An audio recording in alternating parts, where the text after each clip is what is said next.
Bom, queridos, aqueles que nos conhecem 10 anos lá no canal Verdade Revelada sabem nossa posição bíblica quanto ao arrebatamento. Nós cremos que haverá segunda vinda, eu acredito que todos aqui creem, só que nós acreditamos também que ela será após a grande tribulação. E nós queremos aqui, inclusive, questionar, quando for oportuno, né, alguns pontos relacionados à segunda vinda, que são: ela será audível, nós poderemos escutar. Ela será visível, nós poderemos ver. E um terceiro aspecto, ela será pessoal, né? Ou seja, haverá uma manifestação física do Salvador na segunda vinda. São esses três pontos que nós vamos discutir aqui. E em relação à marca da besta, nós cremos que ela tem um lado espiritual, sim, e ela também tem um lado físico. Então, ela será visível também. Então, são alguns pontos importantes que nós queremos discutir com o pastor Marcos Samuel e também com aqueles irmãos que estão atentos a muitos sinais que já estão ocorrendo ao nosso redor. Veja bem, queridos, nós já estamos enfrentando uma guerra biológica, estamos enfrentando uma guerra climática e a igreja ainda está por aqui. Então, nós temos que realmente ponderar sobre a importância de nós entendermos essas questões e nos dá o benefício da dúvida. E se a igreja não for arrebatada? E se ela permanecer aqui na terra? Como nós vamos lidar com essa contingência? Segundo aspecto, e se a marca da besta for realmente algo também físico, algo visível? Como iremos identificá-la? Esse é um ponto importante, porque se você não sabe o que ela é, você pode participar dela. Esse é um Vai perder a perigo, salvação. Perder perder a a salvação. salvação. Esse é um perigo de morte, né? Morte espiritual, morte eterna. E um outro aspecto importante que nós queremos abordar no decorrer dessa live, né? Eu queria até questionar, e com muito respeito ouvir o posicionamento do pastor Marcos Samuel, é o seguinte: eu já participei do sistema evangélico, né? Vamos dizer assim, e nós sabemos que existe uma corrente teológica, principalmente no protestantismo, que ela é muito voltada para o lado figurativo das coisas, né? Sempre nós temos a tendência de espiritualizar Israel, espiritualizar a terra prometida, espiritualizar a marca da besta, espiritualizar o arrebatamento.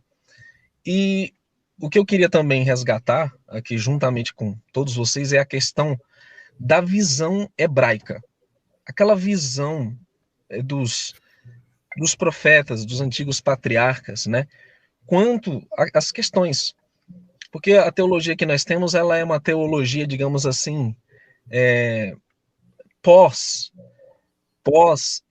Israel, pós judaísmo e etc.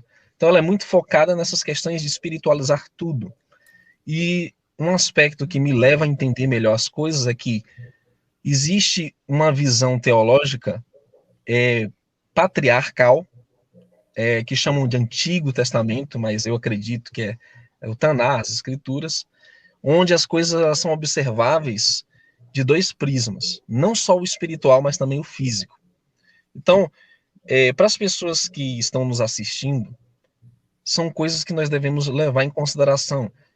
Porque, veja, quando a gente conhece uma corrente teológica como a protestante, nós ficamos dentro daquela teia. Nós não conseguimos enxergar além daquilo que já foi ali estabelecido, né? Desde o catolicismo com os chamados pais da igreja, depois com o protestantismo Martim Lutero e os pastores contemporâneos atualmente. Então, nós temos que olhar além, e é isso que eu quero trazer para vocês. Eu diversas vezes vou estar citando trechos do Taná, né, o Antigo Testamento, chamamos de escrituras, e vou estar também fazendo ali uma correlação com o que o nosso Salvador ensinou, né? Que o que ele disse não foi diferente do que, por exemplo, Davi escreveu nos Salmos, do que o profeta Isaías, o profeta Jeremias, do que os demais profetas, maiores ou menores, ensinaram. O próprio profeta Daniel também tem muito, assim, a relacionar com as palavras do Messias em Mateus 24. E são coisas assim que eu gostaria de fazer essa linkagem, né? A gente sair um pouco da ortodoxia teológica, né? Que a gente já está muito acostumado. Pré, pós, meso, esses termos, sinceramente, eu não sou muito focado nesses termos, né? Eu gosto de analisar o que a Neemias, Escritura tem a nos dizer, toda ela, Neemias, né? Para a gente fazer um Neemias, levantamento de tudo isso. faz uma coisa para mim. Vamos adiantar o expediente. Já que você deu essa introdução, você faz uma pergunta, resumidamente, para o pastor Marcos, relacionado ao arrebatamento. Por gentileza. Avisa aí. Só um instantinho aqui. Você tem 2 minutos e meio, mas se você quiser gastar menos tempo, não tem problema. Pronto. É com você. 2 minutos e meio. Pergunta. Pois não, vamos lá. A primeira pergunta para o pastor Marcos Samuel é: que precedente nas Escrituras nós temos para entender que a igreja seria arrebatada antes da tribulação, né? Eu gostaria de entender, assim, dentro da visão dos profetas, dos patriarcas, onde nós temos um arrebatamento figurado ou invisível, né? Já que todos os textos que nós sempre ouvimos os pastores pregando, eles vêm do Novo Testamento. Então eu gostaria de começar por aí. Onde nós vemos nas Escrituras algum profeta, algum patriarca, algum hebreu, ele dizendo que o povo seria arrebatado de forma invisível, imperceptível, né, não pessoal. Essa seria a primeira consideração. Pode ficar à vontade, irmão. Pode responder. Ok, responderam Neemias. Em nenhum lugar da Escritura você vê isso. É claro que não existe. Em primeiro lugar, porque o arrebatamento não foi proposto, você não vai encontrar isso nos patriarcas, nos profetas. Por quê? Porque isso foi prometido para a igreja neotestamentária. Então, onde é que nós vamos olhar? Então, nós vamos numa linha aqui completamente diferente, né? O Neemias mencionou sobre ortodoxia, falou, vamos falar sobre uma visão não ortodoxa, é o contrário, eu vou ficar na ortodoxia completamente da palavra de Deus. A heterodoxia, eu nem vou discutir. Então, onde é que nós encontramos? Respondendo bem simplesmente, Novo Testamento. O apóstolo Paulo falou para a igreja. Paulo diz que a igreja seria arrebatada. 1 Tessalonicenses capítulo 4, ele vai falar sobre isso. 1 Tessalonicenses capítulo 2, ele vai falar sobre isso. Ora, quanto à vinda do nosso Senhor Jesus Cristo, o nosso encontro com ele, nos ares, peço que vocês não se demovam, porque existiam pessoas no contexto antigo, que ali em Tessalônica, dizendo para os irmãos, olha, o arrebatamento da igreja já aconteceu, o dia do Senhor já começou, as tribulações virão aí. Então Paulo diz, não se preocupe, isso não vai acontecer sem que antes venha a saída, a apostasia, que é a saída da igreja. Então é óbvio que não. Respondendo, onde está isso nos patriarcas? Não está em lugar nenhum. Onde está isso nos profetas? Em nenhum lugar dos profetas. Por quê? Porque o rapto é prometido para a noiva do Cordeiro. Quem é a noiva do Cordeiro? É a igreja de Cristo. Então, nenhum lugar, respondendo a pergunta de maneira bem simples, é essa daí. No Novo Testamento, amplamente difundido o arrebatamento.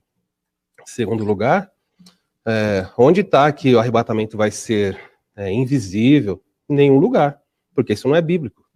Não tem nenhum lugar dizendo na Bíblia que o arrebatamento é invisível. Pelo contrário, na Bíblia nós vemos arrebatamentos.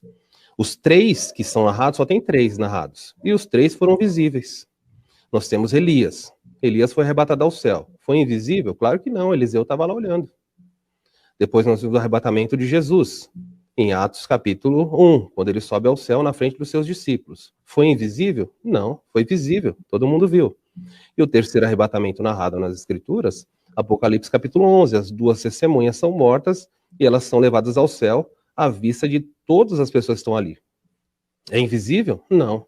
Da onde vem o conceito de um arrebatamento invisível, que as pessoas somem, desaparecem e todo mundo fica assustado? Isso vem de Hollywood, as pessoas estão assistindo muito filme, lendo muito Deixados para Trás, Tim LaHaye e tudo mais, e deixando a Bíblia de lado.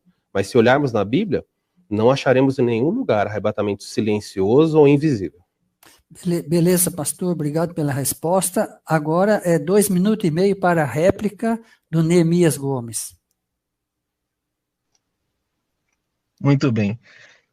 Com todo respeito, discordando do pastor Marcos, eu creio, pelas escrituras, que o Criador ele não tem dois povos, ele tem só um povo, do princípio ao fim. Tanto é que o profeta Daniel ele vai dizer no capítulo 2 que o reino debaixo do céu será dado aos santos do Altíssimo, eles reinarão para sempre. Se você vê no contexto ali, ele está falando que até o fim de todas as coisas, o Eterno teria um povo escolhido sobre a terra, o povo de Israel. Nós sabemos que quando os discípulos, que eram todos judeus, anunciaram as boas novas, o evangelho, eles faziam isso para agregar aos que iam crendo, agregar os que já estavam com o Messias, todos eles hebreus, todos eles dentro de uma perspectiva profética, né, do Tanar, as escrituras. Então o que acontece? Nós entendemos que do princípio ao fim, o Criador ele não muda, ele é o mesmo. Então se ele diz que seu povo seria sempre um povo só, o povo de Israel, que seria também, agregaria também os gentios, então haveria um momento de receber esse povo. E isso é importante por quê? Porque no contexto do arrebatamento que é pregado, é dito que, não, o povo, a igreja é arrebatada e os judeus ficam na terra para receberem uma segunda chance durante os 7 anos de tribulação do anticristo. Então, eles vão se converter. É isso que o pré-tribulacionismo dispensacionalista ele propõe, né? Que vai haver ali uma segunda opção para o povo judeu, o povo hebreu, né? Já que a igreja, que são cristãos, vão ter sido levados. E é onde o questionamento ele exige uma resposta, né? Por isso que eu trouxe a questão aqui, onde nós vimos isso no Antigo Testamento? Porque se você pegar aqui, por exemplo... Lugar nenhum. Oi? Então, como eu falei, em lugar nenhum, no Antigo Testamento, lugar nenhum. Pois é, irmão. E é essa que é a questão que a gente está trazendo aqui. Se o Criador ele não pôs isso antes, como ele iria, né, como é que o nosso Salvador ele poderia propor uma coisa que não existia? E essa é uma questão importante nós considerarmos, já que o pastor até citou a questão da grande tribulação aí, né, de Daniel 12:1, né, uma tribulação como nunca houve. E é isso que o anjo vai dizer para o profeta Daniel: olha, eu vim te mostrar o que vai acontecer com o teu povo nos últimos dias. Então, tá tudo ali, do princípio ao fim. Sim, irmão? Então, você fez a pergunta para o pastor Marcos respondeu e você fez a réplica, certo? 2 minutos e meio de cada. Agora, você continua ainda fazendo mais uma pergunta para ele, fechando ele nas escrituras, né? Você sabe, né? E também o pastor Marcos fecha ele nas escrituras também. Então, isso é para exigir realmente a resposta, para que o pessoal que está nos assistindo possa tirar proveito. Muito bem. E então você faz a pergunta com 2 minutos e meio, viu, Neemias? Vanderlei, deixa eu perguntar. Agora não é minha vez de perguntar? Não, o diretor da programação disse que deve ser feito assim. Na segunda, e na terceira e na quarta rodada, aí fica só você fazendo a pergunta para ele, depois você faz a réplica. Perfeito. Entendeu? Entendi que era um e o outro, perfeito. Isso. A direção que mandou fazer assim. Então, vamos fazer. Então, Neemias, faz a pergunta para ele. 2 minutos e meio. A minha segunda pergunta, ela é baseada em 2 Tessalonicenses, capítulo 2, onde Paulo vai abordar, né, aos Tessalonicenses a questão da vinda do Messias. Porque havia um problema lá, eles acreditavam que estava tão perto que ninguém precisava trabalhar, precisava fazer mais nada. Então, Paulo ele vai elucidar isso dizendo o seguinte aqui, e o contexto fala assim da segunda vinda, até o pastor Marcos já citou, onde diz assim: ora, irmãos, rogamo-vos pela vinda do nosso soberano, né, o Messias, e pela nossa reunião com ele, que não vos movais facilmente do vosso entendimento, nem vos perturbeis, quer por espírito, quer por palavra, quer por epístola, como de nós, como se o dia de Cristo estivesse já perto, o Messias estivesse perto. Ninguém de maneira alguma vos engane, porque não será assim. Então, como é que não vai ser? Ele diz: sem que antes venha a apostasia e se manifeste o homem do pecado, o filho da perdição. Então, a grande questão é que nós temos claramente pela Escritura algo que não pode acontecer sem que seja assim para a segunda vinda. O que é? Tem que haver a manifestação do anti-Messias, filho da perdição, homem do pecado e etc. E meu questionamento é, se o anticristo ele tem que aparecer primeiro para então acontecer a segunda vinda, porque todo o corpo do cristianismo, praticamente todo ele, prega que o Messias virá e então o anticristo se manifestará. Essa é uma grande pulga atrás da orelha que eu tenho, já que Paulo, ele coloca as coisas aqui em ordem. Primeiramente, tem que haver apostasia, tem que se manifestar o homem do pecado, e depois desses eventos, que a vinda do Salvador vai ocorrer. Não antes disso. Então, essa teologia que fala de 7 anos de tribulação, né, onde primeiro tudo se inicia com um arrebatamento precoce, e só então se apresenta o anticristo e os acontecimentos apocalípticos, é uma coisa que não fecha. Essa conta não está fechando em canto algum. Então, eu gostaria de entender como se encaixaria aí esse arrebatamento antes da manifestação do anticristo, ou da marca da besta, ou dessas questões das profecias apocalípticas. Então vamos à resposta do pastor Marcos. Vamos fechar a conta então, pega a calculadora aí que hoje é o dia da matemática. Isso. O texto bíblico aqui em Tessalonicenses, ele usa uma palavra que infelizmente as pessoas tiram do seu sentido. Infelizmente, porque eu digo isso, né, ela aparece só uma vez na Bíblia, em nenhum outro lugar ela aparece, é a palavra apostasia. E a palavra apostasia, ela precisa ser ela tem 2 sentidos. Hoje, nos nossos dias 2021, ela tem um sentido negativo e um sentido positivo. Então, se a gente fala assim, o irmão apostatou, a gente fala, nossa, abandonou a fé, a gente se assusta com isso. A pessoa fala, pastor, tá tendo muita apostasia mesmo, na minha igreja saiu um monte de gente. Por quê? Porque ela tem uma conotação ruim. Hoje, nos nossos dias, ela só tem a conotação ruim. Mas nos dias em que Paulo escreveu no Novo Testamento, em grego, a palavra apostasia, ela não tinha um sentido ruim. O sentido da palavra apostasia é um só, significa sair. Então, quando falava assim, a pessoa apostatou, quando Paulo escreveu, era só a pessoa saiu. Ok? Então o texto poderia ser traduzido tranquilamente assim. Olha, a respeito do arrebatamento da igreja, não fiquem com medo que ele já tenha acontecido. Por quê? Ninguém de nenhum modo vos engane. Porque isto não acontecerá sem que primeiro venha a saída. É o que está escrito em grego. A saída do quê? O que é que sai? O que é que a luz do dispensacionalismo pré-tribulacionista vai sair? Não, o anticristo não aparecerá sem que primeiro venha a saída. Perfeito, é o que nós defendemos. A igreja sai, e aí Paulo diz, e seja revelado o homem da iniquidade. Eu não posso pegar uma palavra do 1º século e dar a ela o sentido que eu quero hoje. As palavras mudam de sentido. Todos nós entendemos. Por exemplo, a palavra mártir. O que é a palavra mártir? Se a gente falar assim, nossa, aquela pessoa foi um mártir. A gente fala, nossa, morreu. Mas no começo da igreja, mártir significava ser testemunha, dar testemunho. Então hoje mudou o sentido dela. Por exemplo, anos atrás, nos Estados Unidos, uma vez ouvi de um senhor, um pregador, que eles cantavam, jovens da igreja se reuniam e cantavam, como eu sou gay. Por quê? Porque há 20, 30 anos atrás, 40 anos atrás, a palavra gay literalmente significa alegre. Só isso. Mas hoje dá para cantar isso na igreja? Reunir um grupo de pessoas e cantar, como eu sou gay, dá para fazer isso? Não. Por quê? Porque a palavra assumiu predominantemente um sentido negativo fora das escrituras. Então, quando nós olhamos a apostasia, agora fecha a conta. Apostasia significa sair. E o que é que vai sair? O que está prometido na Bíblia de sair? A igreja. A igreja sai e se revela o filho da iniquidade. Espero ter fechado a matemática aí agora.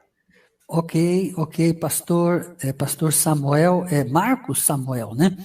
Vamos à réplica do Neemias Gomes, e lembrando de que já foi o Neemias Gomes, que já fez 2 perguntas, né? Então, seria a primeira e segunda rodada, porque depois, quem vai começar a fazer as perguntas é o pastor Marcos, né? Então, a réplica aí do Neemias Gomes.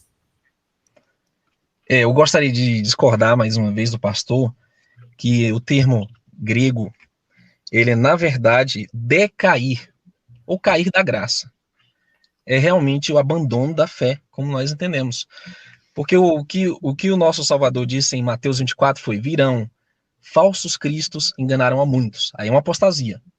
Virão falsos profetas, enganarão a muitos. Mais apostasia. Só que chega um momento que diz: virão falsos cristos e falsos profetas enganarão a muitos. E chega num ponto em que ele diz que seria um engano tão grande de maneira que os próprios escolhidos poderiam ser enganados. Então, se os escolhidos poderiam ser enganados, como é que eles estão no céu? No céu ninguém pode ser enganado. É uma coisa assim bem lógica, né? Não se pode enganar ninguém que já foi levado. Então, se enganaria os próprios eleitos, eles estarão aqui, passando pela prova.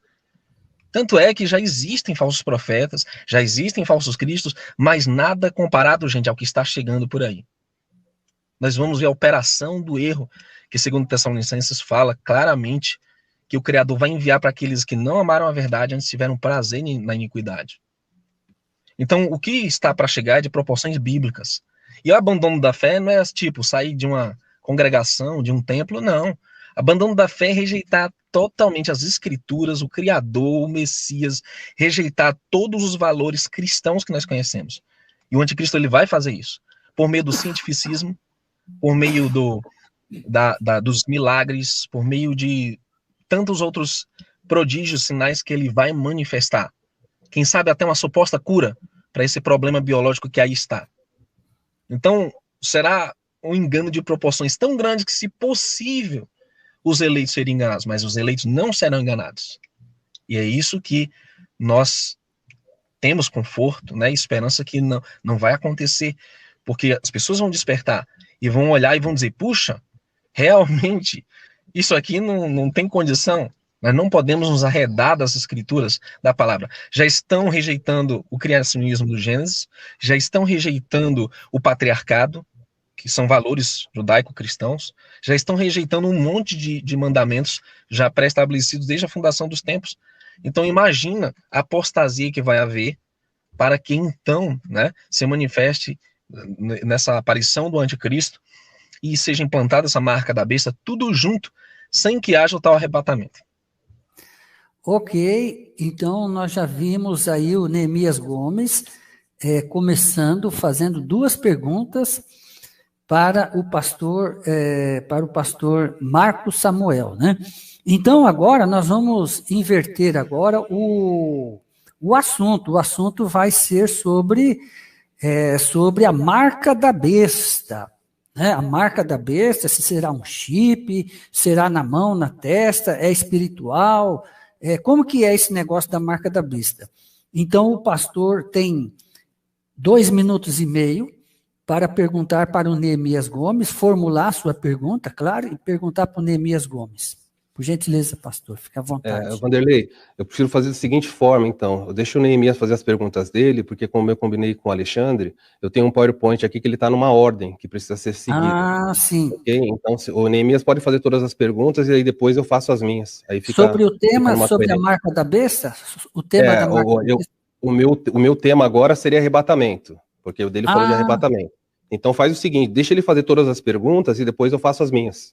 Aí fica bem fácil. Então, mas são mais 2 perguntas deles, então. Fica à vontade. Vamos lá. Ô Neemias, você está ouvindo, Pois Neemias? não. Então, faz mais 2 perguntas a respeito do arrebatamento. É isso mesmo, pastor? Isso? Qualquer assunto que ele quiser. Qualquer assunto. Qualquer assunto que você quiser. Pronto. Eu quero fazer em relação à marca da besta. Eu acho então vai que vir, relevante nesse momento. Sim, nós sabemos em Apocalipse 13 que é dito que a marca da besta ela tem uma relação com não comprar e não vender, né? Apocalipse 13, verso 15 em diante, 16, 17, é muito claro. Então, as circunstâncias em que a marca da besta está sendo descrita, né, circunstâncias econômicas, são questões físicas, certo? Comercializar é uma questão, é um ato, né? Então, tem a ver com a obra, com algo concreto que se pratica, algo tangível. Então, o meu questionamento é, se comprar e vender são coisas físicas, como que a marca da besta ela pode ser uma coisa simplesmente figurativa? Uma coisa invisível, uma coisa espiritual?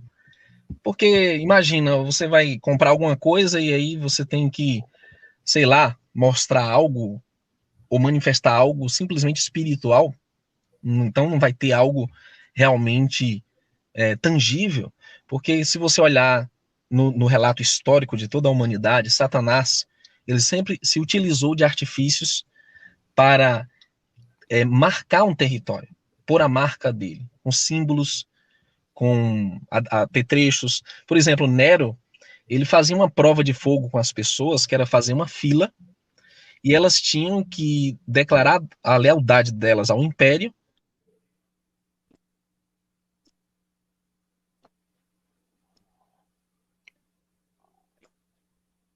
Neemias, tá sem áudio. Espere aí. Mas deu para estender a pergunta, Vanderlei. Eu posso ir respondendo enquanto ele vai restabelecendo o áudio. Deu para entender a pergunta. Ok. Tá sem áudio, posso responder? Aí ele vai restabelecendo. Vai respondendo, pode responder. Então, para ficar claro aí, o que o Neemias falou, eu jamais acreditaria em algo, uma marca espiritual. O pessoal inventa cada maluquice nesses dias aí que sem tamanho. A marca é uma marca visível, uma marca física, é algo concreto. Eu quero aproveitar para ajudar as pessoas a entenderem aí na hora da resposta. Por exemplo, recentemente saiu aí, eu vou pedir para o Alexandre projetar a minha tela, aí eu mostro para vocês um pouquinho no que eu entendo a respeito da marca da besta. Não entendo nada como espiritual. Olha aí, reportagens aí desde 2014, o que vem após as tecnologias visíveis. Existem grupos trabalhando para promover roupas, computadores que são colocados sobre a pele. E isso talvez ajude a entender um pouquinho. Por exemplo, aí estamos Apple, Samsung, Google, todas essas empresas, o MIT nos Estados Unidos, há uma empresa americana chamada MC10, eles estão fazendo um tipo de produto que é colocado sobre a pele. Não é um chip, é um adesivo que imita a pele. E com isso eles conseguem comprar, vender, estão abrindo porta, fechando porta. Olha só, vai fazer uma tatuagem? Que tal fazer uma tatuagem que acessa a internet? Então você pode clicar no seu braço, para que um smartphone se você tem acesso a esse tipo de tecnologia? É nesse sentido, olha só, New York Times, novos computadores vestíveis são usados sobre a pele. Olha que interessante, onde foi feito o teste, eles fizeram um pequeno adesivo fino, muito fino, feito com fios de ouro, que é colocado, e agora eles só vão colorir na cor da pele. Então eu não acredito, a Bíblia não defende a ideia de uma marca invisível, no sentido de espiritual. É algo físico, sim, as pessoas não vão poder comprar ou vender sem ter essa marca. Mas a igreja não tem que se preocupar com isso de forma alguma. Olha só os exemplos que existem aí. Por quê? Porque a igreja não vai estar aqui. O texto bíblico, que agora há pouco foi citado por Neemias, dizendo assim, a operação do engano vai acertar, em Mateus capítulo 24, que se possível enganaria os eleitos. Ora, isso foi escrito no livro de Mateus. Quando Mateus escreveu isso, a igreja não existia. Então, Jesus está falando com quem? Está falando com judeus. Mateus é um livro totalmente judaico, foi escrito para provar que Jesus é o Messias. Ele está alertando. Então, quem são os escolhidos em Daniel, capítulo 7, e aqui em Mateus? Os judeus. Deus tem, dentro do povo judeu, os seus escolhidos também. E eles seriam enganados se Deus não intervisse, se Deus não atuasse. Então, é nesse sentido aqui que a marca deve ser entendida, e não o contrário.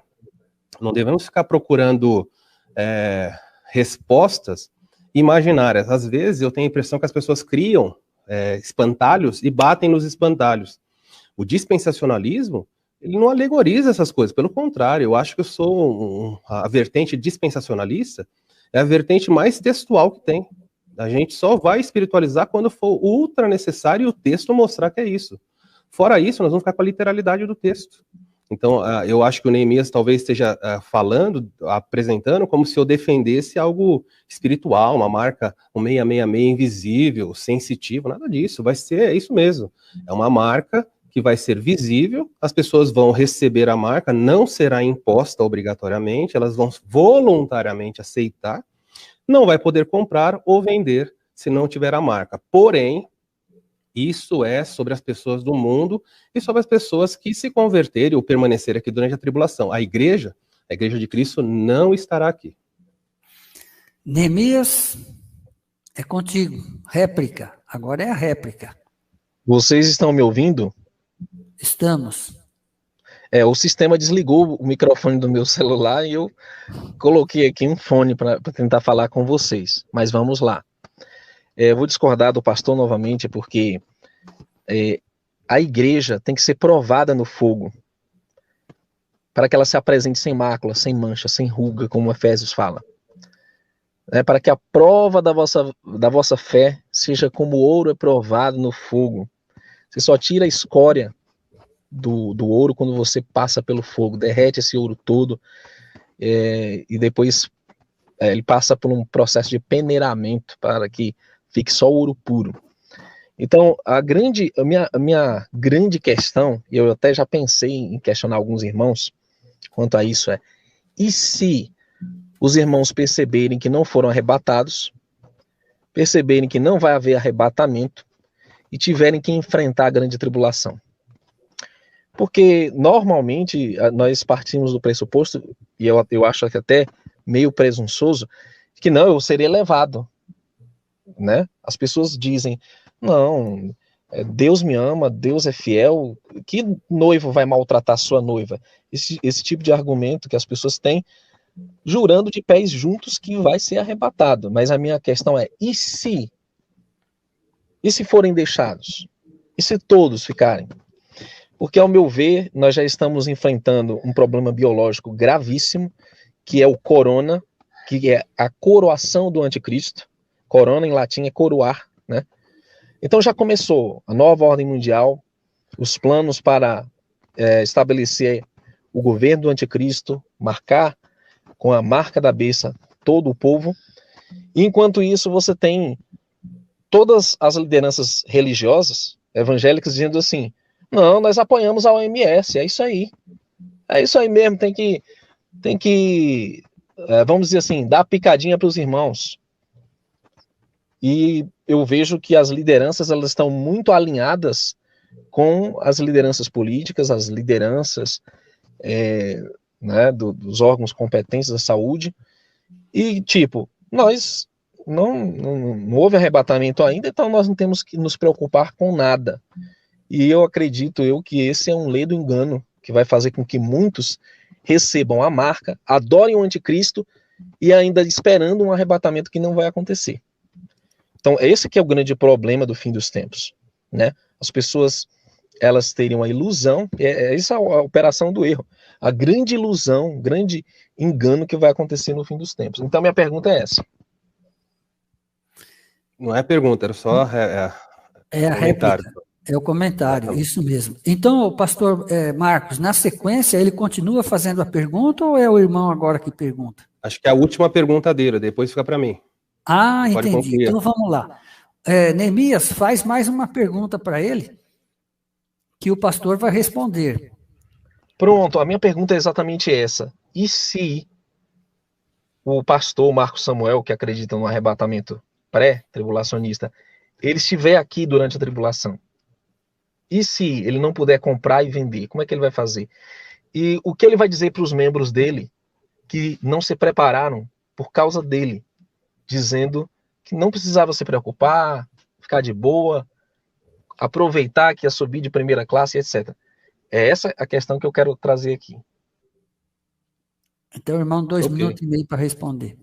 A teologia não faz no se, e se. É a mesma coisa perguntasse para ele assim, e se ele descobriu que o que ele falou tá tudo errado? Como é que fica os seguidores dele, as pessoas que acompanham? Mas eu vou responder. Mas teologia não se faz assim. Teologia se faz com a Escritura. A Escritura mostra a igreja fora daqui, de diferentes formas, diferentes textos. O Neemias mencionou que a igreja tem que passar, que foi dito que a gente tem que passar pelo fogo para apresentar ela de forma incorruptível, santa. Não tem nenhum texto que fala isso, é mistura de argumentos. Em Efésios fala que Cristo vai apresentar a igreja sem ruga, mácula, pelo lavar da palavra, não é no fogo. Olha lá, Efésios capítulo 5, versículo 25. Eu não posso falar que ele está lavando com fogo, ele está lavando com a palavra. Agora sim, a igreja passa por provações, por tribulações, sem dúvida nenhuma. Tem 2000 anos de tribulação, de fogo. Quanto mais fogo a gente precisa? Essa é a grande pergunta que a gente tem que fazer.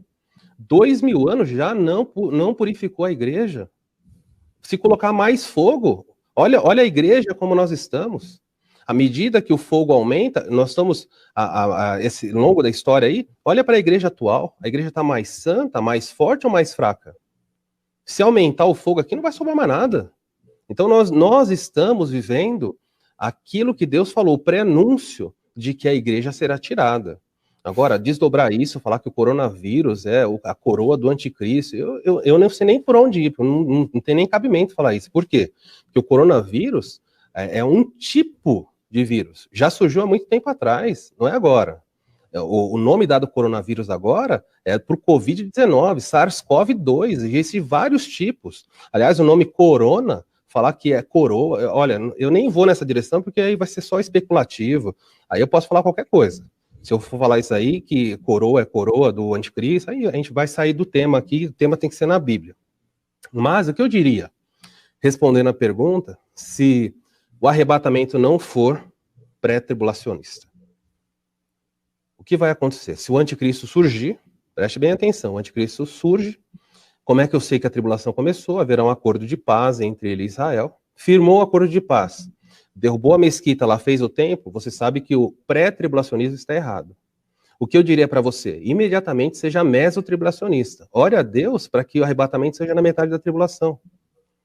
Ou seja, dos males, o menor. Ok? Porque na primeira parte da tribulação, o anticristo, ele promove a falsa paz. Mas dizer que ele vai ser a tribulação vai passar toda aqui, isso é praticamente impossível, essa defesa. Por N argumentos na Escritura que mostram que isso seria totalmente descabido. Não faz sentido punir a igreja juntamente quando chegar o momento de punir este mundo. Pedro mostra que isso é um equívoco. O juízo começa de um lado e ele termina em outro grupo. Neemias, agora a sua réplica, Neemias. Eu vou discordar do pastor mais uma vez, porque em 2 Tessalonicenses 1, verso 7 e 8 diz: E a vós que sois atribulados, descanso conosco quando se manifestar o Senhor Jesus, o Yeshua, o nome dele em hebraico, desde o céu com os anjos do seu poder, com labareda de fogo, tomando vingança dos que não conhecem ao Pai e dos que não obedecem ao Evangelho do nosso soberano. Então, o que acontece? Ele vai ser glorificado nos santos dele, na vinda dele, que estão sendo atribulados. Paulo é muito claro aqui, não existe um texto mais claro que esse. Lê o verso 10 também, por favor.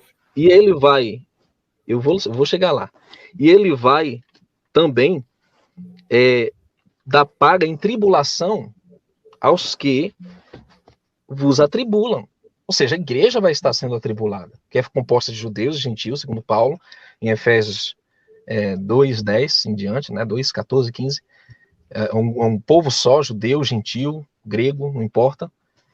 Eles vão estar sendo atribulados e vão ser socorridos na última hora. Tanto é que o pastor disse assim no início do debate, que haverá um tempo de tribulação qual nunca houve.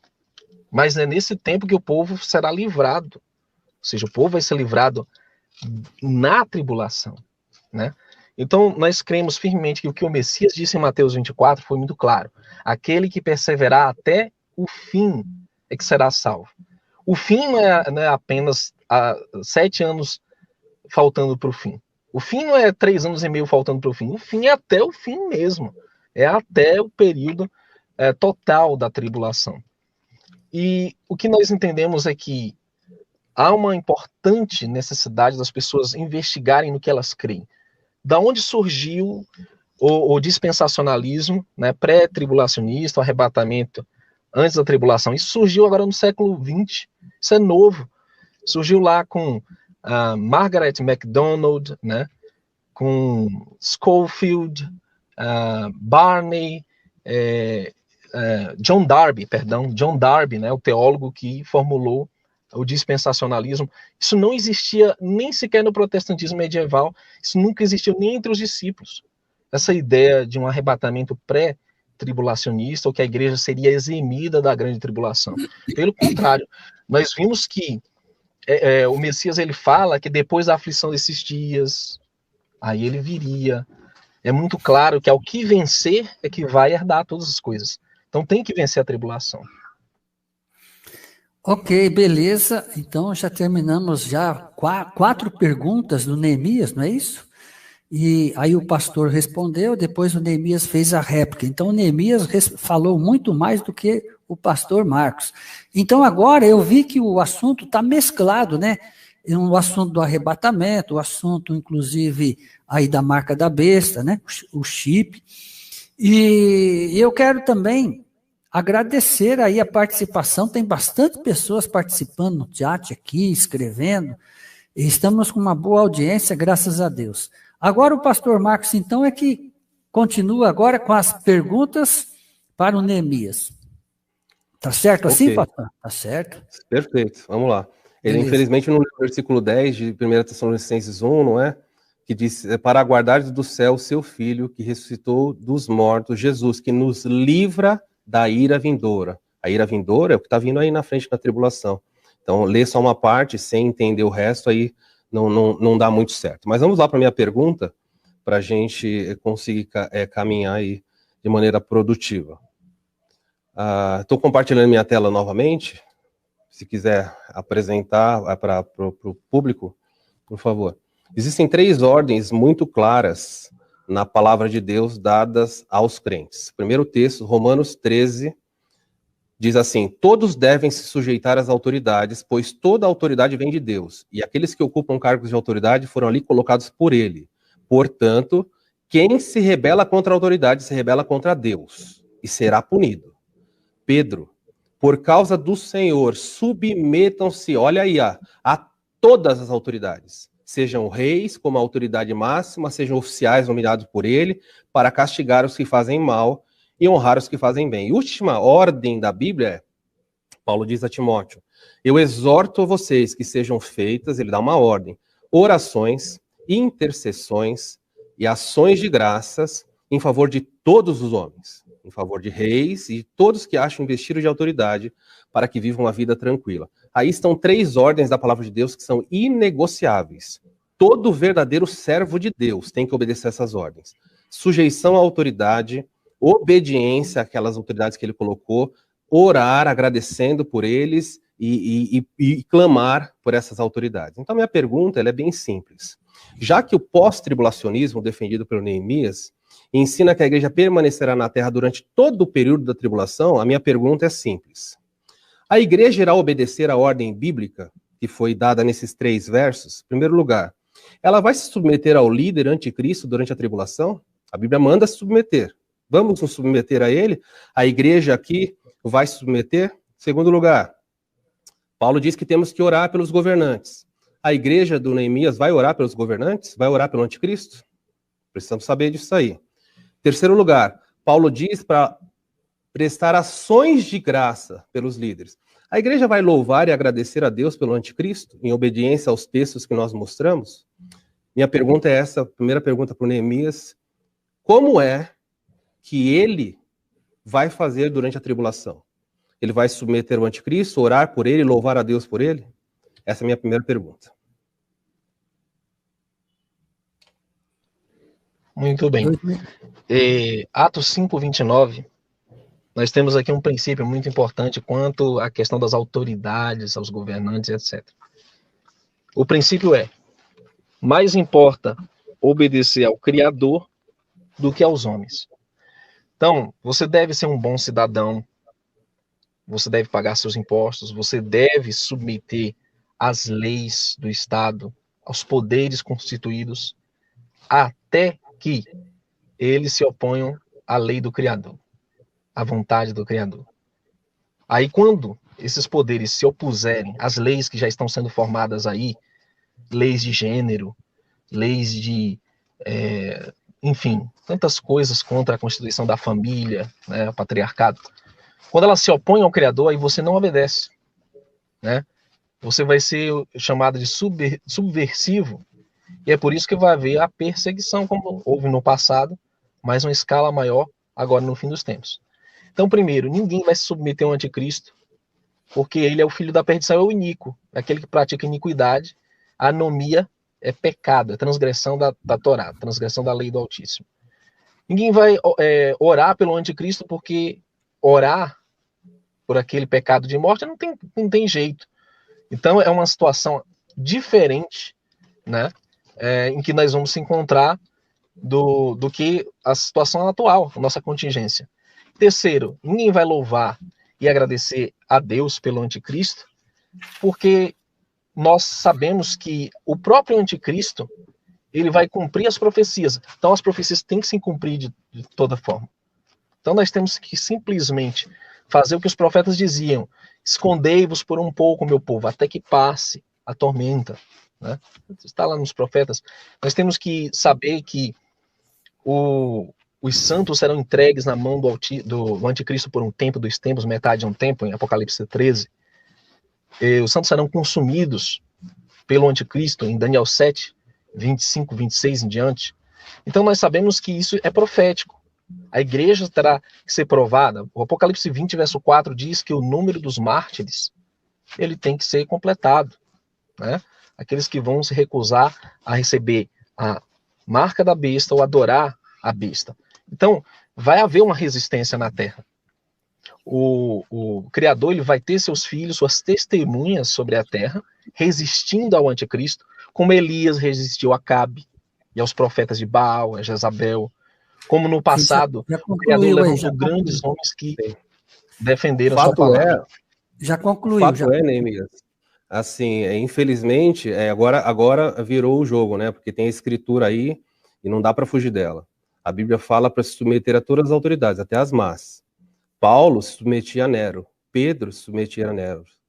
Herodes governava, você nunca viu Jesus falou que ele era raposa, mas nunca militou para tirar ele do poder, nunca ensinou a não se sujeitar. Mandou dai a César o que é de César. A Bíblia manda sujeição a toda autoridade, é claro, desde que ela não peça para a gente pecar. Neste caso, concordo, está certo aí, mas a Bíblia fala para você orar por todos os líderes. O irmão não respondeu aí. Como é que você vai orar pelo anticristo?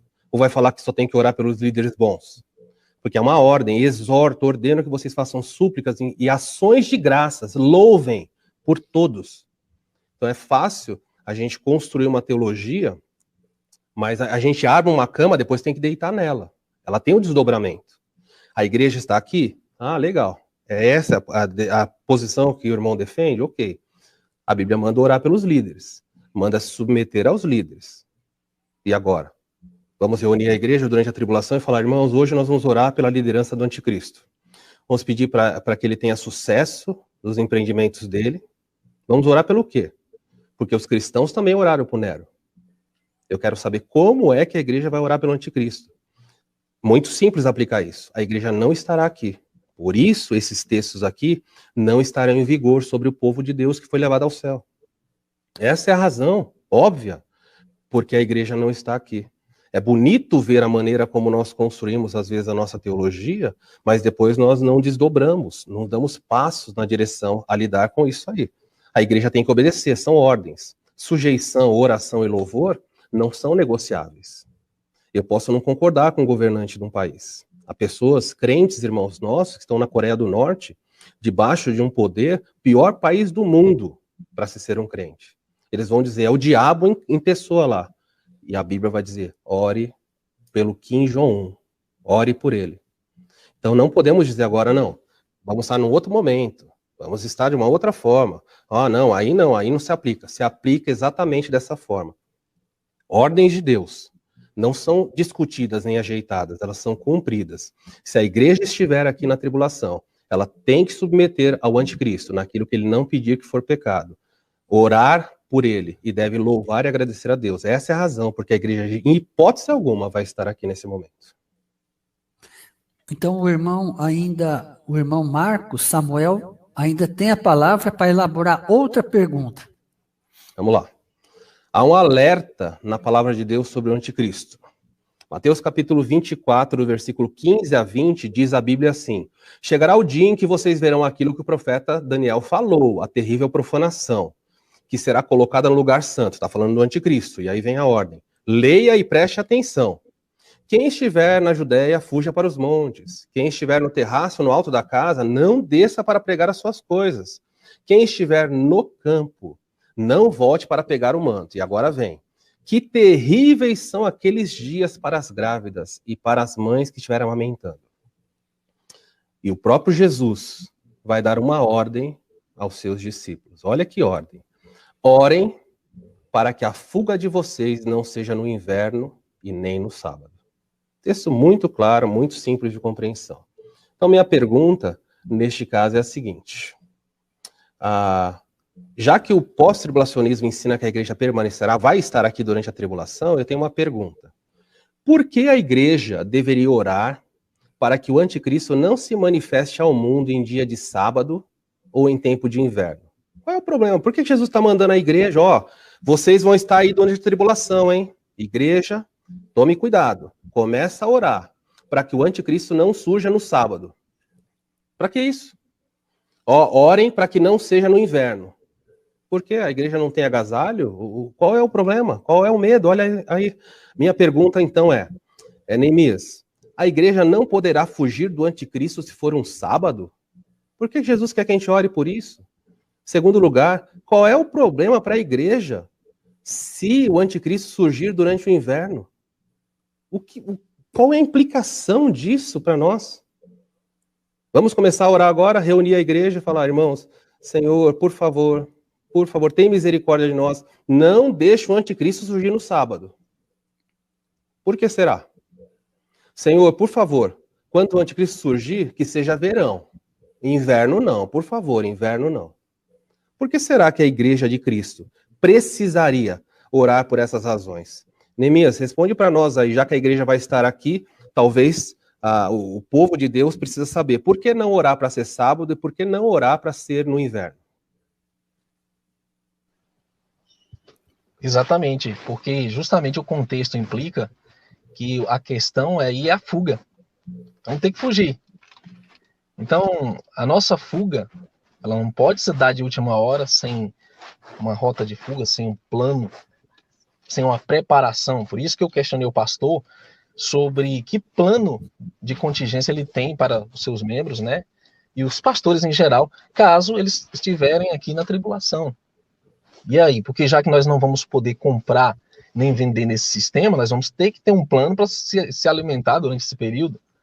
Se nós não vamos poder nem comprar e nem vender, nós vamos ter que estar longe dos centros de controles deles, né? Da marca, da besta, etc.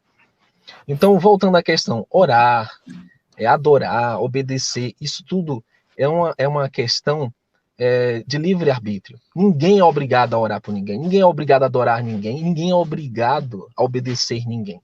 São questões de um fórum individual. Você escolhe a quem vai adorar, a quem obedecer.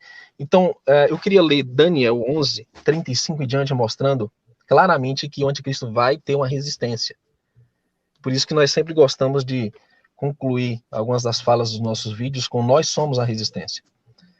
Daniel 11, 35 diz assim: e alguns dos entendidos cairão para serem provados, purificados, embranquecidos até o fim do tempo. Olha só, pastor, até o fim do tempo. Aqui diz, e até o fim do tempo, porque será ainda para o tempo determinado. Este rei fará conforme sua vontade, levantar-se-á e engrandecer-se-á sobre todo Deus, e contra o Deus dos deuses falará coisas espantosas, será próspero, até que a ira se complete, porque aquilo que está determinado será feito. Mas é nesse momento que Daniel vai dizer que os que forem sábios resplandecerão como o fulgor do firmamento, como as estrelas. Os que a muitos ensinam a justiça como as estrelas, sempre e eternamente. Então nós vamos precisar fugir como igreja, como congregação, como pessoas. E essa fuga não pode acontecer no Shabat, porque ainda é um dia santo para a igreja. Tanto é que todos os discípulos guardavam o sábado, e os pais da igreja, alguns deles pelo menos guardavam o sábado. Foi uma invenção lá do quarto século apenas, depois de Constantino. Então, nós temos que realmente prezar pelo lado sagrado do sábado. Não é dia de fuga, nem de preparação e nem nada disso. E a questão do inverno é porque no inverno não se foge. As estradas estão molhadas, há muita lama, o frio é muito intenso, né, dependendo da região da terra, e a questão de que nem se podia viajar na época de Paulo, né, do Messias, não haviam viagens de navio durante o inverno. Então não tinha como fugir. Discordo, Neemias, assim, o Neemias não respondeu as perguntas, são perguntas objetivas e fáceis. Aqui no inverno, o inverno brasileiro aqui é sol, não tem problema nenhum. A igreja brasileira aqui, se orar, Senhor, a igreja no Nordeste, a igreja no sertão do Nordeste vai orar, Senhor, por favor, nos preserve para que a gente não fuja no inverno. Qual é o sentido disso aí para eles? Zero. Não tem sentido nenhum. Então, eu não posso falar que agora, então, peraí, é para parte da igreja, para outra parte não é. É simples o texto. É só uma questão de hermenêutica. Por quê? Por que não pode ser sábado e por que não pode ser a igreja? Desculpa, por que não pode ser sábado nem inverno? É simples. Porque esse texto não foi dito para a igreja. A igreja foi formada em Atos 2, isso aí foi falado em Mateus 24. Foi dado para os judeus. Por que não pode ser, orem para que ele não surja no sábado? Bem simples. Porque o judeu, para não quebrar o sábado, a lei do sabá, ele vai morrer. Do Shabá, ele vai morrer. Então é uma ordem para os judeus, olha, fiquem atentos, peçam a Deus para que o anticristo não surja no sábado. É totalmente judaico, não tem nada a ver com a igreja. Ore para que não seja inverno, bem simples. Em volta de Jerusalém, ele fala assim, quando vocês virem o abominável no templo, ele está falando de Jerusalém.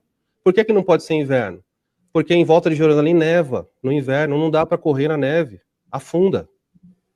Então não tem nenhuma implicação, zero implicação para a igreja. Zero, absolutamente nada com a igreja. Esse é o problema, quando eu pego textos que se referem à nação de Israel e trago para a igreja, dá essa confusão. Aí vamos pegar o irmãozinho lá no Amazonas, na floresta Amazonas, orando, Senhor, tem misericórdia, porque o anticristo não surja no inverno. Que inverno? Ele nem sabe o que é inverno. Mas o judeu sabia muito bem. Se ele surgir no inverno, não tem como fugir. Vai estar muita neve aqui.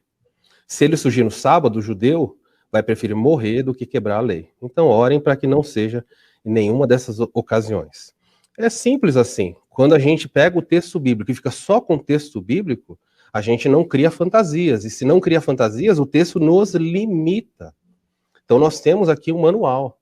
Há muitas pessoas que podem discordar. Às vezes, eu não estou acompanhando o chat, nada, mas muitas pessoas discordam de forma desrespeitosa. Por quê? Porque não tem escritura. Ninguém ganha debate porque ofende, mas aqui é uma questão de ideias. E quando nós estamos debatendo ideias, nós vamos debater na Bíblia. A Bíblia não permite a interpretação que o Neemias está dando. Então nós temos que ficar somente com a escritura. Não ser sábado, não ser inverno, é porque o judeu sabia muito bem o que significava isso aí. Então, beleza.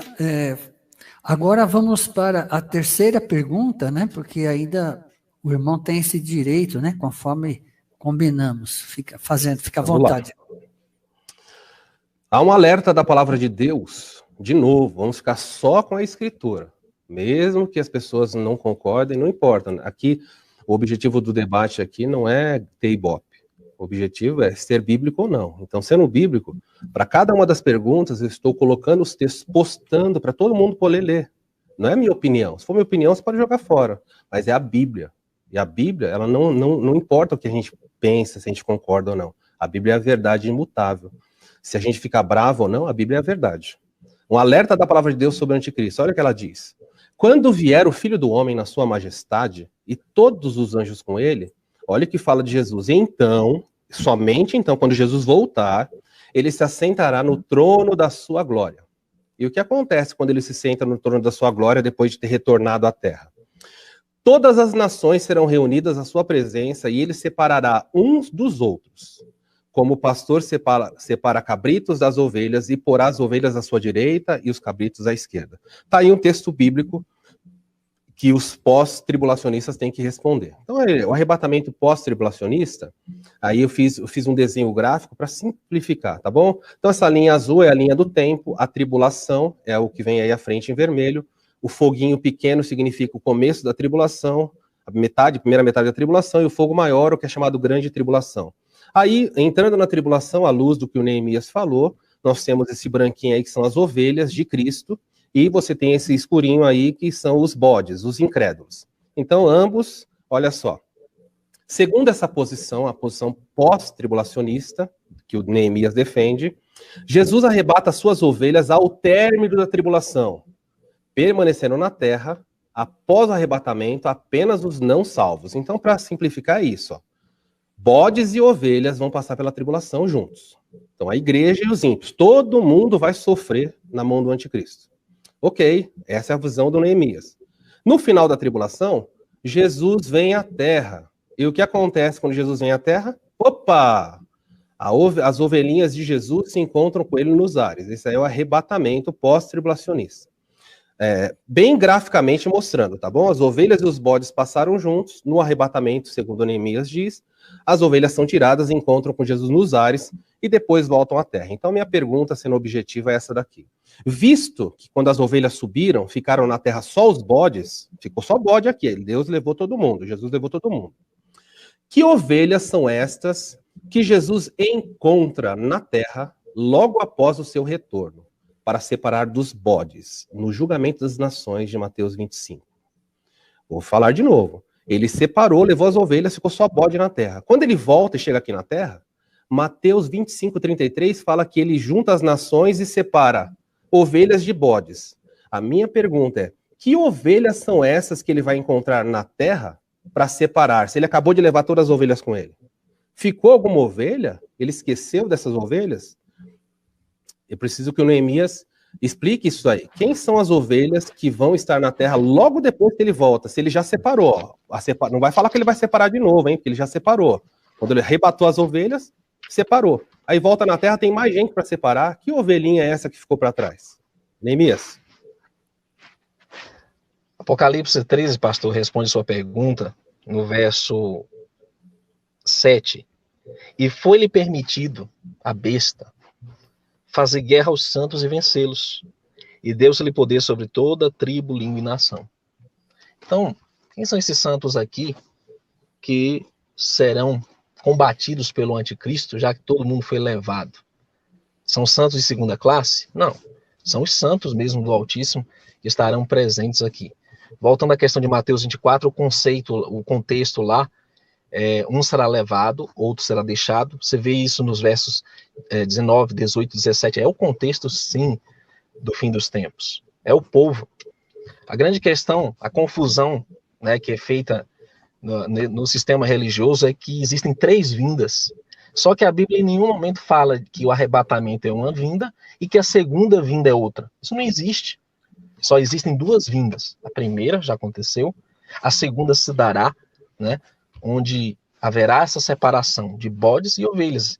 E essas ovelhinhas aí, pastor, são os santos que serão perseguidos pelo anticristo, conforme Apocalipse 13, verso 7. O problema é que nas religiões as pessoas não querem ouvir de dificuldade. Elas não querem participar de uma igreja que diga que elas vão passar por tribulação, que elas vão passar fome, dificuldade. Não. O povo quer facilidade, o povo quer porta larga. Mas o que a Escritura diz é, nesse mundo tereis aflições, mas tende bom ânimo, eu venci o mundo. João 16:33. Nós ainda temos a menção de que estes combaterão contra o Cordeiro, mas o Cordeiro os vencerá. E com ele vencerão seus santos, porque eles são chamados e eleitos e fiéis. Apocalipse 17:14. Então a resposta é, essas ovelhinhas aí que vão subir serão as ovelhinhas que foram provadas, atribuladas, foram perseguidas e provaram seu valor, provaram sua fé e serão separadas, né, no final de tudo, no final da tribulação, né? Tanto é que essa história de o arrebatamento ser uma suposta, digamos assim, uma aparição e não ser a segunda vinda é um equívoco, porque ele diz, virei outra vez. Então, se ele vai vir outra vez, é a segunda, não vai existir um arrebatamento antes da segunda vinda. E essa que é a questão que é levantada aqui. Vão haver 3 vindas? Não faz sentido essa especulação dentro da Bíblia. Isso não está escrito em lugar nenhum. Ok, é bem simples. Eu não sei se você não está respondendo porque não quer, está se evadindo, eu não estou entendendo direito. Minha pergunta é bem clara. Eu não estou perguntando quem são as ovelhas que foram levadas no final da tribulação. Eu não perguntei isso. Então é difícil, não é? Quando a gente se depara com um argumento textual, a gente tem que olhar de frente. Eu não perguntei quem são as ovelhas que sobem.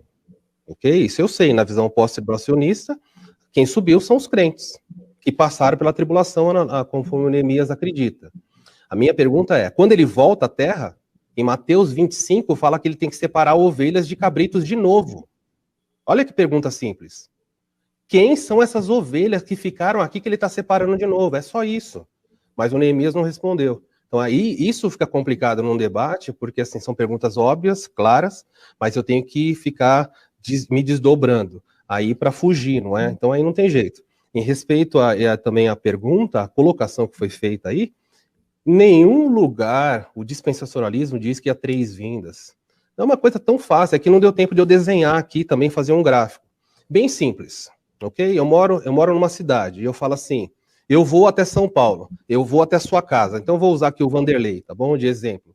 Eu vou até a casa do Vanderlei, janto com o Vanderlei e falo, Vanderlei, eu vim até a sua casa, primeira vinda, ok? E eu falo para o Vanderlei assim, eu voltarei uma segunda vez na sua casa, Vanderlei, ok? Estamos marcados. Aí, num determinado dia, eu não sei onde o Vanderlei mora, mas vou chutar que seja São Paulo, ok? Capital. E aí, num determinado dia, eu vou até Atibaia. E em Atibaia, ou então eu chego até Guarulhos, que é ao lado de São Paulo. Eu posso dizer para o Vanderlei que eu voltei à casa dele? Obviamente que não, porque volta implica voltar na casa dele. Então, Jesus veio à Terra uma vez, primeira vinda. Vai voltar à Terra uma segunda vez? Sim, uma segunda vinda. Arrebatamento não é volta, é nos ares, ele não volta à Terra. Puxa vida, como é difícil as pessoas entenderem uma coisa simples. O fato é que a gente não quer, a gente pega um sistema e fica atacando coisas que o sistema não defende. O dispensacionalismo não defende 3 vindas, só 2. Ele veio como bebê, volta como juiz. E no meio delas aqui, ele não volta nenhuma vez, ele vem, a igreja que vai encontrar com ele é diferente. É a saída da igreja, encontro com ele nos ares. Se ele veio nos ares, ele não voltou à terra. Então, que as pessoas que estão assistindo, querem atacar o dispensacionalismo, não tem problema. Mas pelo menos ataca a vertente que nós defendemos. Nós defendemos só 2 vindas, não 3. E encontro Jesus nos ares não é volta de Cristo. Simples assim. Enquanto a minha pergunta, infelizmente, não foi respondida, mas fica aí. Quem está assistindo está podendo acompanhar. Vanderlei. Ok, pastor Marcos Samuel. Agora vamos para a 4ª e última pergunta, com o direito, né, o pastor Samuel que vai fazer para o Neemias. Aí o Neemias responde e depois o pastor tem o direito também à réplica. É isso aí. Então essa vai ser minha última pergunta? Isso, a última. Então eu tinha separado várias aqui, deixa eu selecionar.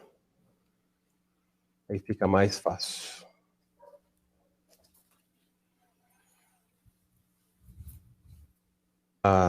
Minha pergunta é a seguinte. O Neemias mencionou que a igreja vai estar aqui na tribulação durante os 7 anos. Ele deixou isso bem claro no entendimento dele. Então, eu quero fazer uma colocação aqui. Agora eu vou projetar minha tela. Já está aí para ser partilhada com as pessoas. Há um alerta das escrituras bem claro. O alerta diz assim, em Apocalipse capítulo 13. A todos os pequenos, os grandes, os ricos, os pobres, os livres, os escravos, faz com que lhes seja dada uma marca sobre, em cima, sobre não é dentro, tá? Sobre, acima. A palavra é pi. Sobre a mão direita, sobre a fronte, para que ninguém possa comprar ou vender, senão aquele que tem a marca, o nome da besta ou o número do seu nome.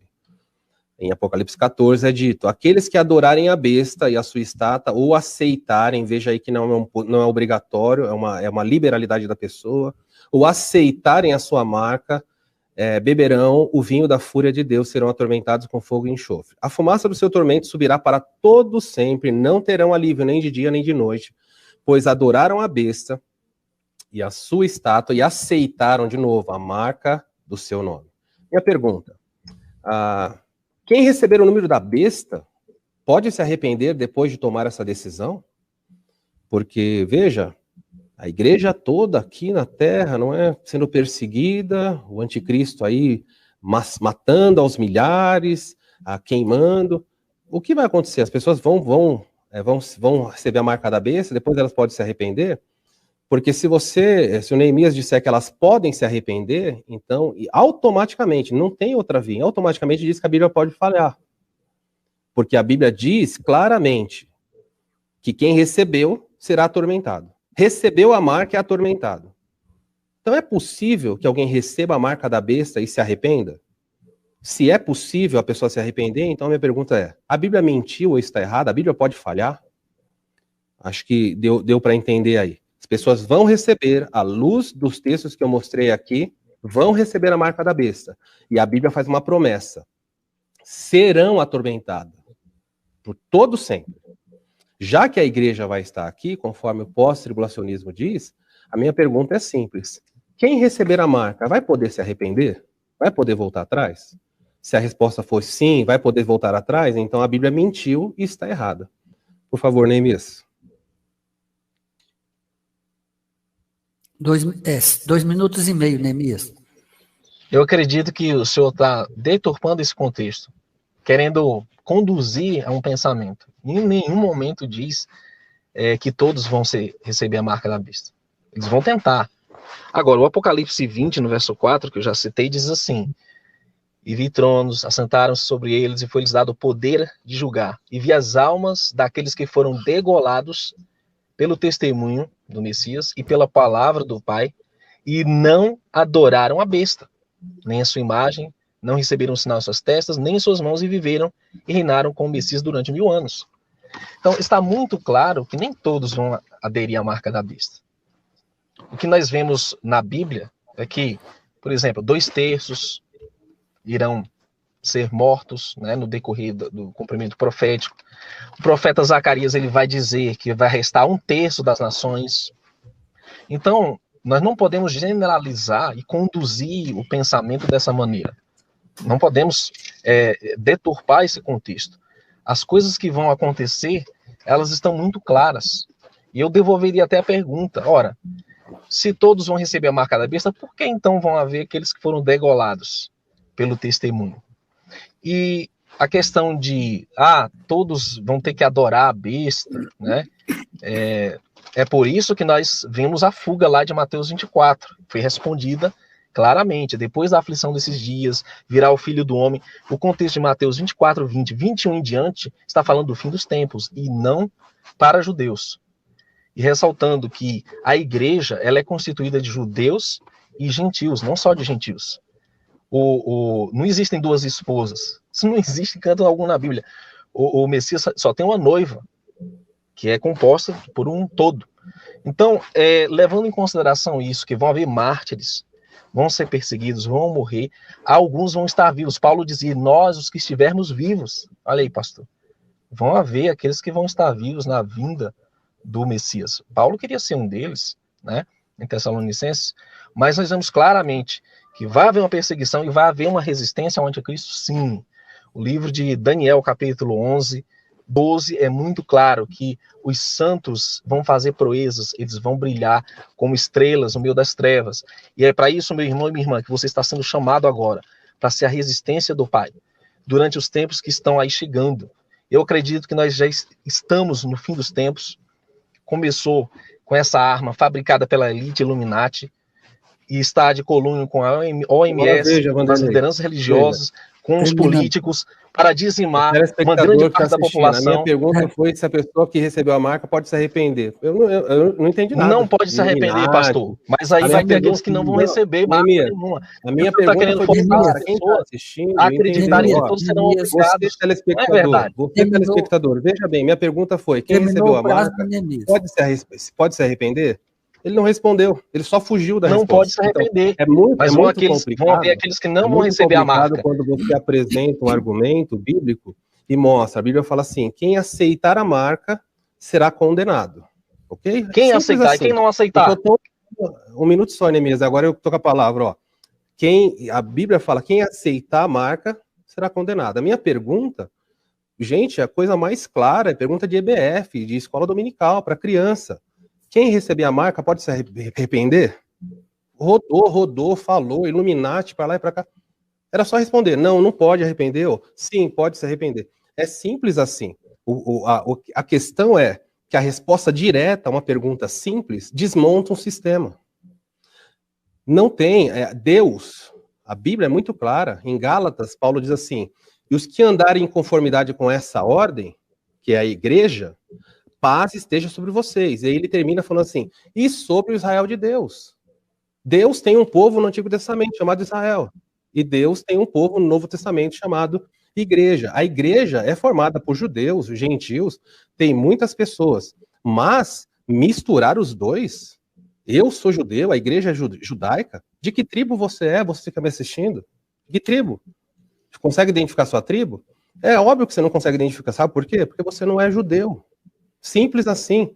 A igreja vai estar na terra durante a tribulação, milhões de pessoas na terra, em Lucas 18:8, Jesus diz assim, quando o Filho do Homem voltar à terra, encontrará ele, porventura, fé na terra? Como assim, Jesus? Toda a igreja aqui te esperando, o Senhor não vai encontrar ninguém? Então, não dá para casar. Se toda a igreja vai estar aqui, Jesus tinha que falar, quando eu voltar, vai ter muita gente na terra. Pelo contrário, vai ter pouca gente. Qual é a razão dele levantar 2 testemunhas para pregar durante a tribulação? Se a igreja está aqui? Qual a razão dele separar 144 mil judeus para serem missionários? Para quê, com tantos missionários aqui? Não faz nenhum sentido. Todas as vezes, lendo Apocalipse, do capítulo 2 e 3, toda hora aparece igreja de Éfeso, ouça o que o Espírito diz às igrejas, igreja para tudo que é lado. Quando chega no capítulo 4 até o 19, a palavra igreja desaparece. E toda vez que faz menção ao povo de Deus, ele está no céu. Apocalipse 12. Então não dá, assim, não podemos construir um sistema fazendo invenções. Se fizermos dessa maneira, fica complicado. Então, sempre assim, a Bíblia é a autoridade sobre o crente. A Bíblia diz que Deus tem Israel, que Deus tem a igreja. Ele só tem uma noiva, é a igreja de Cristo. Se você não faz parte da igreja, então você deve se preparar, porque você vai conhecer o anticristo, vai passar pela tribulação e vai sofrer. A marca da besta deve assustar todas as pessoas que não conhecem a Cristo como Salvador. Mas se você é um crente, pode dormir tranquilo, porque quer durmamos, quer vigiemos, estaremos com ele, como Paulo diz em Tessalonicenses. Ok, então já terminamos já praticamente todas as rodadas. Foi a 4ª pergunta, né, que o irmão desenvolveu e perguntou a Neemias. Neemias respondeu e o pastor Marcos fez a sua réplica. Mas olha, terminando agora esta live, terminando esse debate aqui, que eu vi que foi bem proveitoso, né? O Neemias tem 3 minutos, Neemias, para você ainda despedir do pessoal, para você fazer as suas considerações finais e, possivelmente, se você desejar fazer alguma defesa da sua fé, 3 minutos. E aí você despede já da live, claro, porque depois tem a vez do pastor Marcos. Tá certo, Neemias? Vamos lá, então? Vamos lá. Romanos capítulo 11 diz... Digo, pois, porventura, rejeitou Deus o seu povo? De modo nenhum. Porque eu sou também israelita, da descendência de Abraão, da tribo de Benjamim. Deus não rejeitou o seu povo, que antes conheceu. Ou não sabeis o que a Escritura diz de Elias? Como fala o pai contra Israel, dizendo, há um remanescente. Ocultaram a nossa herança hebraica de nós. Nós brasileiros, ouçam, quem está nos ouvindo, nós somos descendentes de hebreus. Por isso que somos perseguidos, maltratados, principalmente nordestinos, pessoas de pele escura e pobres, porque nos esconderam nossa origem hebraica. A herança brasileira, ela vem de judeus que eram chamados marranos, porcos, lá de Portugal, que tinham migrado da Espanha e hoje estão aqui. Então, nós sabemos que Israel não é só judeu. Os 144 mil não só são judeus. Tem 12 tribos. Puxa, gente. O Criador, ele não deu os oráculos só para o judeu, ele deu para 12 tribos. Aí foram dispersos. Cativeiro assírio, babilônico, né? Depois da destruição do templo em Jerusalém, se espalharam, e o que o povo precisa resgatar é essa identidade hebraica perdida. Todas as igrejas e as religiões foram criadas por homens, alguns maçons, e nós precisamos retornar às nossas raízes, a nossa fé hebraica, aquele caminho antigo ao qual Jeremias 6,16 diz: procurai por ele, andai nele, porque todas as religiões foram criadas com CNPJ e foram ali, receberam ali uma configuração de ideias humanas. Mas o Pai tem uma aliança eterna com o povo de Israel, ele tem um pacto com esse povo eterno e tem uma terra prometida para eles, que é lá no Oriente Médio. É aquele lugar que foi prometido. Não pense, queridos, que nós podemos hoje chegar aqui, não, Deus criou a religião tal, a denominação B, C, D, Y. Isso são invenções dos homens. O Pai escolheu um povo, chamou Abraão e disse: em ti serão benditas todas as nações da terra. E aqui estamos, nós, brasileiros, europeus, africanos, todos têm alguma ligação com Abraão. Até o povo lá do Oriente Médio, os árabes, são descendentes de Abraão, por incrível que pareça. Então o Pai escolheu um homem, e ele escolheu um povo até o fim dos tempos. E ele deu só um manual para esse povo e disse o que ia acontecer até o final, nada ia mudar. Não ia haver pré-arrebatamento, não ia haver guarda de domingo, guarda de festas pagãs. Esse povo não ia proferir os nomes profanos que deram aí para o Criador, para o Messias, para os profetas. Então, queridos, é o meu desafio a você. Redescubra a sua identidade, se apodere do seu destino. O Criador vai vir restaurar o reino de Israel, você tem que fazer parte de Israel. Ok, obrigado, Neemias. E fica aí, né, por enquanto, Neemias. O pastor também tem as suas considerações finais. 3 minutos. Caro telespectador, preste atenção. Você não tem identidade judaica. Apaga isso da sua cabeça. Isso é uma tolice, é uma bobagem. Se você é gentil, você é gentil. Deus, se você tivesse uma identidade judaica, por que Deus levantaria um apóstolo para os gentios? Você é gentil. Pode ser que alguém esteja me assistindo aqui que seja judeu, mas a maioria de nós não é, não. Então, se você ficar acreditando nessas bobagens que você é judeu, você vai viver numa vida fantasiosa. Talvez você esteja me assistindo e você seja um desigrejado por causa disso. Não, peraí, eu sou linhagem de Abraão, tal. Nós somos abençoados pela semente que vem de Abraão, que é Jesus Cristo. Em ti, Abraão, serão benditas as famílias da terra, porque Jesus veio ao mundo. Como Neemias falou, todo mundo está em Abraão. E Noé, que veio antes dele? E Adão? Essas pessoas também estão em Abraão? Deus tem um povo só? Não foi dito? Ele não falou que Deus tem um povo só em todos os tempos?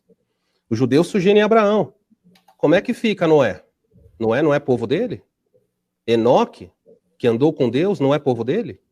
Então veja, não acredite em fantasias. A Bíblia, ela nos limita. 66 livros. Boa teologia se faz assim. A Igreja de Cristo, todos aqueles que pela fé acreditam no Senhor, serão arrebatados quando ele vier. Mesmo você, que é pós-tribulacionista, naquele dia vai subir, se você é um salvo. Mas veja, se você quiser ficar correndo atrás dessas loucuras, Illuminatis, coronavírus, coroa do anticristo, se você for ficar vivendo como um escatomaníaco, de vida fantasiosa, então, veja, vida de igreja não é para você. Mas eu não gosto de igreja. Lamento muito, quem fundou a igreja foi Cristo. Ele tinha um plano. E a igreja é formada, assim, por gentios, judeus, por povos de todas as raças, línguas e nações. Mas os judeus não. Judeu é formado só por judeu. Então, não acredita nessa bobagem. Em segundo lugar, deixa eu dizer para você, se você é um crente de verdade, você não precisa ter medo do anticristo. Não tenha medo dele, porque ele não tem poder sobre você. A Bíblia diz, e eu quero terminar com um texto de Pedro. A Pedro diz assim, eu vou até projetar a minha tela, no meu tempo ainda, para que os irmãos possam acompanhar. Olha aí, está sendo projetado o texto para você, o texto com que eu quero terminar. Diz assim, Pedro diz, mas se sofrerem, não se envergonhem, louvem a Deus por serem chamados por esse nome. Preste atenção, olha o que a Bíblia fala, não é minha opinião. Pois chegou a hora, Pedro diz, lá no 1º século, Pedro falou, chegou a hora que deve, olha aí, em caixa alta, deve começar o juízo, o julgamento começou pela casa de Deus há 2000 anos atrás, o texto fala. Se o julgamento começa conosco, que terrível destino aguarda aqueles que nunca obedeceram, ou seja, o juízo A igreja já começou a sofrer há 2000 anos atrás. E Pedro falou, não estranhe esse fogo, porque o juízo começa por vocês. O que vai ser quando terminar sobre os incrédulos? Essa é a grande mensagem da tribulação. Deus não vai proteger a sua igreja durante a tribulação. Deus vai proteger da tribulação. Basta ler Apocalipse 3:10. Apocalipse 3:10 diz, porque vocês foram fiéis, eu guardarei vocês da hora da tribulação. Então, não tenha medo, não siga homens, mas esteja numa igreja. Se você é um desigrejado, você está vivendo em pecado, porque 1 João diz, se andarmos na luz, como ele está na luz, temos comunhão uns com os outros. Se você não tem uma igreja, se você não segue uma igreja, não está junto com o povo de Deus, mesmo que você fique bravo comigo, você está andando em desobediência. Ande com o Senhor. Deus abençoe você, espero que a palavra de Deus possa guiar você na compreensão da verdade. Ok, agradecemos aí a participação do pastor Marcos Samuel, da Igreja Batista Redenção, e também a boa participação do Neemias Gomes, é um influenciador digital com canal no YouTube, Verdade Revelada, né? E, logicamente, não podemos deixar de agradecer a vocês que estão aqui no chat, que estão participando, muitas pessoas aqui escrevendo diversos tipos de perguntas, mensagens, e eu tenho certeza de que esse debate foi proveitoso para muitas pessoas, viu? Então é isso daí, terminamos. Só tenho que agradecer, logicamente, a Deus, né? Agradecer a Deus, agradecer aos irmãos que participaram e também ao público que está conosco. Meu muito obrigado e até uma outra vez, se assim Deus nos permitir. Amém? Amém, Neemias? Amém, meu querido. Um abraço para você. Shalom, a paz. Shalom, shalom. Amém, irmão pastor? Pastor Marcos. Boa noite. Deus abençoe. Amém.